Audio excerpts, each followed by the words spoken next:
Todos conhecemos a bandeira e o hino nacional porque são o símbolo da República Portuguesa à qual pertencemos. Nos grandes acontecimentos ou comemorações, o hino e a bandeira são os símbolos que unem os portugueses, provocando em todos nós um sentimento de orgulho. Temos vindo a falar de monarquias e de reis. A partir de agora vamos passar a falar de república. O dia 5 de outubro é feriado nacional porque foi nesse dia, no ano de 1910, que foi implantada a República Portuguesa, regime em que ainda hoje vivemos. Portugal conheceu até aos nossos dias diferentes regimes políticos. A monarquia desde 1143. A monarquia constitucional desde 1820. E a República desde 5 de outubro de 1910.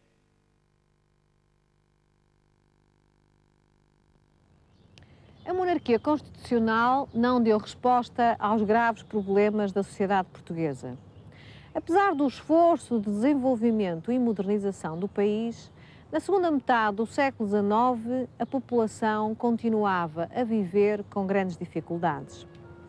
Apenas 20% da população vivia nas cidades e o país despovoava-se devido à imigração, sobretudo nas zonas rurais do Minho, do Douro Litoral e da Beira Litoral.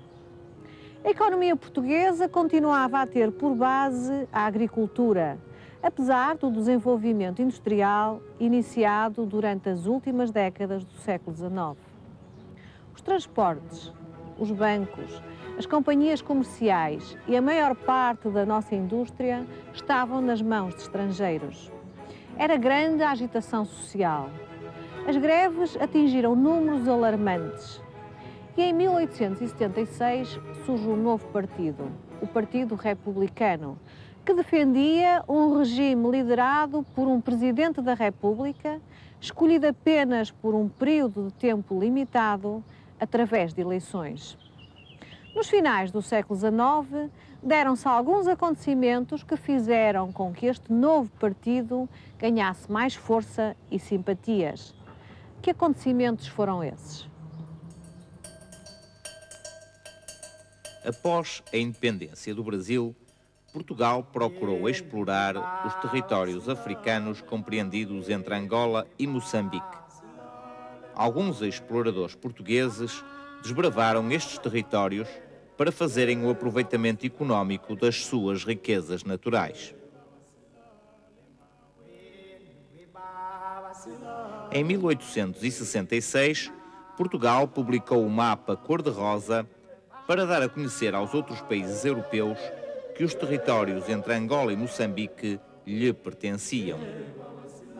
A Inglaterra, no entanto, opôs-se e deu uma ordem ao governo português exigindo que esses territórios fossem por nós imediatamente abandonados.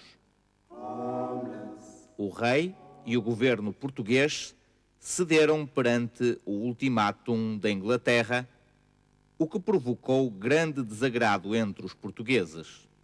O Partido Republicano aproveitou esta oportunidade para desprestigiar o regime monárquico. Promoveu manifestações, como por exemplo a realizada em Lisboa em 1890, acusando o rei e o governo de terem traído os portugueses. Em 31 de janeiro de 1891, no Porto, deu-se a primeira tentativa de implantação da República. A revolta teve apoio de muitos populares e militares, mas acabou por fracassar devido à intervenção da Guarda Municipal, que era fiel à monarquia. A agitação política e social aumentou, sobretudo, no tempo do governo chefiado por João Franco. Em 1908, dá-se um atentado à família real, tendo sido morto o rei Dom Carlos e o príncipe herdeiro Dom Luís Filipe. Dom Manuel II, apenas com 18 anos, torna-se então o rei português. No entanto, o descontentamento aumenta devido ao agravamento das condições de vida das classes populares e da classe média das cidades. O exército revoltou-se E na madrugada do dia 5 de outubro de 1910, essa revolução saiu vitoriosa.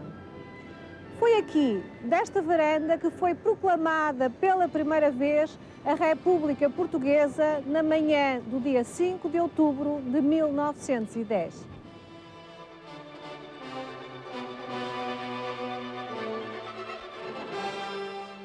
O rei Dom Manuel II abandona então o país.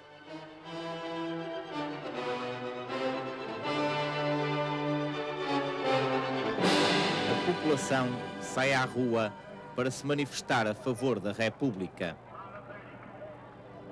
Após a proclamação da República, é nomeado um governo provisório, chefiado por Teófilo Braga, seguindo-se depois eleições para se escolherem os deputados que irão fazer a nova Constituição de 1911. A nova Constituição consagra a República como forma de governo. O poder mais relevante desta Constituição é o legislativo. O poder legislativo é exercido pelo Congresso de Deputados ou Parlamento. O poder executivo é exercido pelo Presidente da República e pelo Governo. O poder judicial é exercido pelos tribunais. O órgão mais importante da Primeira República é o Parlamento, que elege e pode demitir o Presidente da República. Em agosto de 1911, o Parlamento elegeu como primeiro Presidente da República o Dr. Manuel de Arriaga.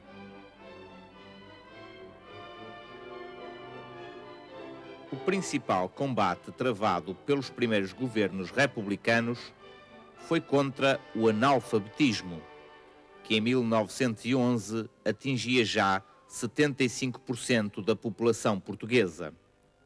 Nesse sentido, foi criado o ensino infantil e tornados obrigatórios 6 anos de ensino primário. No ensino médio, foram criadas escolas agrícolas, comerciais e industriais. O ensino superior foi alargado às cidades do Porto e de Lisboa, ficando assim o país com 3 universidades: Coimbra, Porto e Lisboa. No domínio do trabalho, surgiram muitos sindicatos que procuravam combater contra as más condições de trabalho dos operários. Estabelece-se o direito à greve, o descanso semanal obrigatório, o número de horas de trabalho e é criado um seguro para casos de acidente, doença e velhice. As greves generalizam-se e durante a Primeira República houve um total de 518 greves. Em 1914, funda-se a União Operária Nacional, que mais tarde, em 1919, já controlava todo o movimento sindical. Este movimento grevista contribuiu para o aumento da instabilidade social, que, aliada à instabilidade governativa, provocou o aumento dos problemas do país.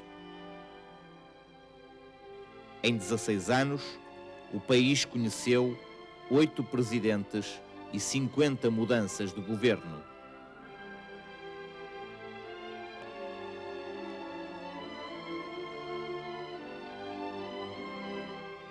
Para tornar ainda mais difícil esta situação, nos primeiros anos da República rebentou na Europa, em 1914, a Primeira Grande Guerra Mundial, em que Portugal participou ao lado da Inglaterra e da França contra a Alemanha. Muitos portugueses morreram, os preços começaram a aumentar e havia falta de alimentos. Com todas estas dificuldades, a Primeira República vai ter o seu termo em 28 de maio de 1926.